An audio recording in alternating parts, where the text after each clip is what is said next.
Diriger une entreprise du BTP, c'est un peu comme mener une mission militaire. Il faut de l'organisation, du leadership et une vision claire. Mais savez-vous que certaines stratégies utilisées dans l'armée peuvent fondamentalement transformer votre façon de gérer votre entreprise? En appliquant ces principes militaires, vous allez améliorer votre gestion d'équipe, optimiser votre organisation et prendre des décisions beaucoup plus efficacement, même sous pression. Aujourd'hui, je vais donc vous dévoiler 4 stratégies inspirées de l'armée pour pouvoir gérer votre entreprise comme un vrai leader. Les plus grandes entreprises utilisent déjà ces méthodes pour améliorer leur efficacité et leur rentabilité, alors il est temps de les utiliser dans le BTP. Et restez avec moi jusqu'à la fin de cette vidéo car je vous dévoilerai une technique utilisée par le commandement militaire pour éviter le chaos dans des moments vraiment critiques. Pour commencer, nous allons parler de discipline et d'organisation militaire adaptée au monde du BTP. Premièrement, vous devrez mettre en place des procédures, des protocoles clairs dans votre entreprise. Ces procédures doivent être créées. Oui, je sais, c'est pas passionnant, vous allez me dire, mais c'est vraiment utile et porté à la connaissance de tous. Comment? Tout simplement parce que ce sont des procédures qui seront écrites justement et classées à un endroit à la disposition de tous les salariés. Ce document sera complété par une checklist de choses à ne pas oublier pour chaque endroit et chaque moment important aussi dans la vie de votre entreprise. Tous ces documents permettront à tout nouvel arrivant finalement de prendre connaissance des fonctionnements de votre entreprise, en tout cas les principaux, et à ceux qui y sont de s'y référer lors d'un moment de doute ou de flottement dans la gestion globale de l'entreprise. Tout cela doit être animé et structuré et managé par vous-même en tant que chef d'entreprise pour veiller à finalement gagner en efficacité dans la gestion globale et dans l'organisation globale de votre entreprise. Deuxièmement, vous devez planifier vos chantiers comme une mission stratégique. Il s'agit là de fixer des objectifs clairs, d'anticiper les problèmes, de prévoir un plan B, un plan de secours en fonction de ce qui se passe sur le chantier ou de la météo tout simplement, et de fixer des rôles bien définis à chaque membre de votre entreprise, à chaque membre de l'équipe qui doit intervenir sur le chantier. Troisièmement, il vous faut adopter de la discipline dans votre gestion du temps, que ce soit la vôtre, du reste ou celle de vos salariés. Il faut veiller à être le garant de la plage horaire de travail dans votre entreprise. Il vous faut évidemment veiller à ce que les distractions soient les plus minimes possibles dans les journées de travail et voir pour appliquer la méthode du briefing-débriefing. Je m'explique. Souvent, on voit des patrons qui accueillent leurs gars en leur disant « dépêche-toi, t'es en retard, fonce sur le chantier » et qui les réceptionnent le soir en leur disant « où est-ce que t'en es, t'as bientôt fini, quand est-ce que je peux facturer ?» Enfin bon, vous voyez de quoi je veux parler. L'idée, c'est de prendre le temps de briefer correctement vos gars sur la journée qu'ils ont à passer, sur ce que vous attendez de vous, sur les objectifs, je reviens à ce que je disais précédemment, sur les objectifs de cette journée. Et en retour, de bien prendre le temps aussi de débriefer avec eux pour savoir comment s'est passée leur journée de travail, détecter les problématiques qu'ils ont pu rencontrer pour les régler plus tard si c'était pour un autre chantier ou même pour ce chantier-là. Et puis évidemment anticiper les problématiques qui seraient à venir, les écarts de livraison qu'il faudrait ajuster, les problématiques clients dont vous n'auriez pas connaissance et ainsi de suite. C'est extrêmement important de prendre le temps de bien briefer la mission et de bien briefer le retour de la mission. Dans cette deuxième partie, nous allons parler du leadership militaire pour motiver et encadrer son équipe. Premièrement, vous devrez être un leader exemplaire et inspirant. Pour cela, il vous faudra montrer l'exemple. C'est important parce que les actes parlent bien plus que les mots. Donc, face à vos gars, vous devrez être capable de tenir vos engagements, mais aussi faire preuve de confiance, de certitude pour les rassurer dans des chantiers peut-être plus compliqués ou des moments de l'entreprise plus compliqués à gérer. C'est important que le leader, que vous soyez confiant et que vous montriez un aspect positif de votre entreprise. Donc pour finir sur ce point, vous devrez être exigeant vis-à-vis d'eux, vis-à-vis de vous-même finalement, mais aussi vraiment disponible. Quand je dis disponible, je ne dis pas qu'il faut que vous soyez joignable 24 heures sur 24 et que vous soyez une assistante maternelle pour eux, mais bien disponible dans des moments importants pour votre équipe, quand ils rencontrent un problème important, quand ils ont une question importante. Et justement, il va falloir apprendre à vos équipes à identifier à quel moment ils doivent faire preuve d'autonomie et à quel moment ils doivent se référer à vous.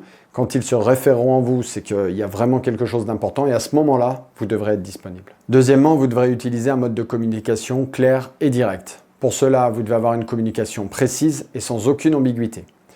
Le plus important, c'est la reformulation. Ce ne va pas être ce que vous dites à vos gars, ce n'est pas la façon dont vous le dites qui est le plus important. Ce qui est le plus important, c'est que vous leur demandiez de reformuler une fois que vous avez donné vos consignes. Car en reformulant, les personnes vont prendre conscience de ce que vous leur demandez et vont pouvoir aussi vous relatez ce qu'elles ont compris des consignes que vous leur avez données. Ça vous permettra de voir si votre communication à vous a été claire, précise et sans ambiguïté, bien évidemment. Troisièmement, vous devez renforcer la cohésion d'équipe de votre entreprise avec des valeurs fortes. Pour cela, il vous faudra valoriser les moments collectifs, le travail collectif, à chaque fois que quelqu'un vient porter l'intérêt collectif plus loin que son propre intérêt. Vous pouvez aussi organiser des moments de partage, formels ou informels. Pour ce qui est des moments de partage formels, ce sont tout simplement des réunions que vous allez pouvoir mener à des moments précis dans l'année, dans le mois, pour pouvoir tenir au courant tout le monde, pouvoir faire partager chacun de son expérience passée au sein de votre entreprise et pouvoir créer comme ça une cohésion et une communication complètement libérée dans l'intérêt de l'entreprise, bien évidemment. Vous pourrez aussi, vous le faites déjà, j'en suis certain, organiser des moments plus informels avec des anniversaires à fêter, avec des repas de fin d'année et toute chose comme ça qui va pouvoir créer une cohésion, un moment, on va dire, privé entre les membres de l'entreprise et c'est vraiment quelque chose qui peut souder votre entreprise et vous permettre de performer. S'il est vrai que diriger une entreprise, c'est aussi sanctionner ses salariés, eh bien la contrepartie, c'est qu'il ne faut pas oublier de les féliciter et de les récompenser. C'est quelque chose qui fait partie de la cohésion, c'est quelque chose qui fait partie de votre leadership, cette capacité que vous avez à sanctionner, mais aussi à remercier, récompenser et féliciter. Parlons maintenant de la gestion de votre stress et de la capacité que vous avez à prendre des décisions sous pression. Premièrement, entraînez-vous, faites-vous confiance pour prendre des décisions rapidement et efficacement. N'attendez pas d'avoir 100% des données pour prendre une décision. C'est souvent le problème de certains chefs d'entreprise qui attendent d'être rassurés, d'être dans la vision complète et parfaite d'un système pour prendre une décision. La réalité, c'est qu'on est rarement à 100% de la vision complète d'un problème avant de pouvoir prendre une décision et que tout ça sclérose l'entreprise, la ralentit et finalement génère de nouvelles problématiques.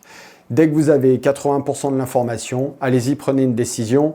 Vous inquiétez pas, avec votre instinct qu'il va falloir de toute façon développer, vous saurez gérer les 20% de variables qui vont vous tomber dessus et qui de toute façon, j'insiste là-dessus, vous tomberont dessus même si vous avez le sentiment d'avoir 100% de l'information au départ de la prise de décision. Quand on parle de stress, eh bien qu'on soit militaire en opération ou chef d'entreprise dans son quotidien, eh bien j'ai envie de dire qu'il va falloir de toute façon rester lucide face à ces situations. Il va falloir rester en capacité de prendre les bonnes décisions. Pour cela, commencez par respirer. Alors oui, ça fait un peu ésotérique, ça fait un peu, truc banal, bien sûr, il faut que je respire comme si je ne respirais pas. Mais je vous assure que de prendre le temps de respirer pour rester lucide, pour faire un pas de côté, parce que c'est ça que permet la respiration, ça permet de se calmer, de faire un pas de côté pour observer concrètement ce qui vous stresse, pour voir si c'est justifié ou non déjà. Et une fois que vous avez vu que c'était justifié, de rester lucide dans votre nouvelle prise de décision. Comment avancer dans cette prise de décision en cas de stress? Eh bien, en visualisant une ou plusieurs solutions qui vous permettront de tirer un fil, on va dire, entre votre situation actuelle qui vous stresse et la situation vers laquelle vous voulez aller et de reconstruire comme ça une stratégie et pas à pas vous sortir de cette situation immédiate qui finalement ne vous apporte rien, sinon des problèmes de santé et peut-être même une mauvaise décision prise sur le coup de l'émotion. Pour maintenir une bonne discipline et une bonne condition physique et mentale, vous devrez aussi prendre soin de vous. C'est quelque chose de très important de sortir du monde du travail pour pouvoir prendre soin de vous, que ce soit pour faire du sport, rencontrer des amis, prendre du temps en famille, de la lecture, ce que vous voulez, mais un temps qui vous appartienne, que vous puissiez dédier à vous-même et à rien ni personne d'autre, surtout pas le travail. Vous allez me dire que vous êtes stressé, que c'est pour ça que vous êtes à la bourre et que c'est pour ça que vous n'avez pas de chantier et que c'est pour ça qu'il faut que vous travailliez toujours plus. C'est faux. En fait, il faut, comme un sportif de haut niveau, que vous preniez le temps de vous reposer, de vous entraîner pour pouvoir être très efficace quand vous allez vous mettre à travailler, c'est-à-dire quand vous allez devoir prendre des décisions, aller voir des clients, gérer vos équipes et ainsi de suite. Vous devez aussi essayer de prendre soin de votre corps en mangeant correctement, en vous alimentant correctement. Je vous assure que ça fait la différence. Et aussi dormir suffisamment. Donc je sais qu'avec le stress, justement, on a des problèmes à dormir. Mais pour le coup, la vraie question, c'est est-ce que vous mettez dans les bonnes conditions pour dormir suffisamment? Je ne parle pas de la qualité du sommeil, même si là-dessus, il y aurait un vaste sujet à développer, mais je parle aussi de la quantité de sommeil. On se rend compte que beaucoup de chefs d'entreprise dans le BTP travaillent tellement qu'ils n'ont même pas le temps, limite de manger et limite de se reposer. Vous pensez qu'en faisant ça, vous allez pouvoir travailler plus et vous en sortir? C'est un peu la même histoire que toujours chercher plus de chiffre d'affaires. Ce qu'on veut, c'est pas le chiffre d'affaires, ce qu'on veut, c'est la rentabilité. Ce qu'on veut, c'est pas votre temps de travail, ce qu'on veut, c'est votre performance au travail. Et je vous assure que de prendre soin de vous, de prendre le temps de faire un pas de recul, de vous occuper de vous dans un loisir, de pouvoir finalement gérer votre temps plus sereinement en gardant un créneau de plaisir dans la journée ou dans la semaine, eh bien c'est quelque chose qui va avoir un impact fort sur la rentabilité de votre entreprise. Pour finir cette vidéo, parlons de l'art de la stratégie, l'art de l'anticipation pour pouvoir prévoir plutôt que subir. Pour cela, il faut justement que vous construisiez des stratégies à chaque endroit de votre entreprise.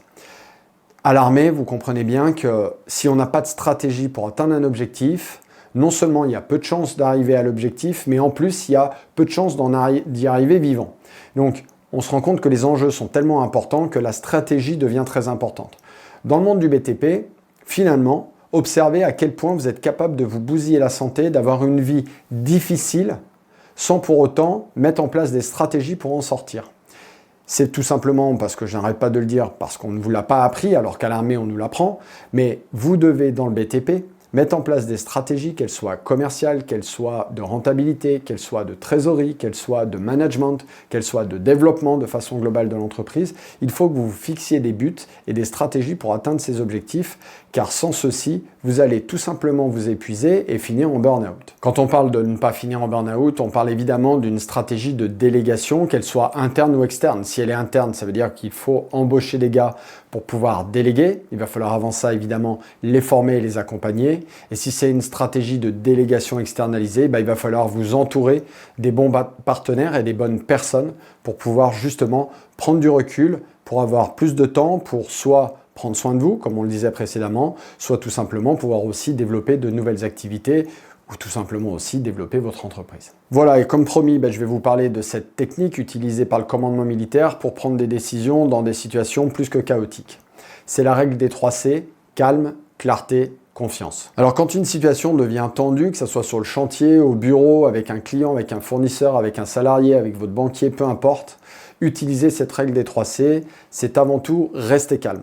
Restez calme, c'est-à-dire prenez le temps de vous poser, faites un pas de recul, demandez à prendre du temps et écartez-vous de la situation. Ne restez pas dans le stress et dans la problématique dans laquelle vous êtes. Essayez de stopper le temps. Ensuite, vous devez absolument clarifier la situation. Pour clarifier la situation, la plupart du temps, il faut que vous la reformuliez, que ce soit vous par rapport à vous-même, que vous reposiez la question de dire « Attends, qu'est-ce qui vraiment là me stresse et me met dans une situation de chaos ?»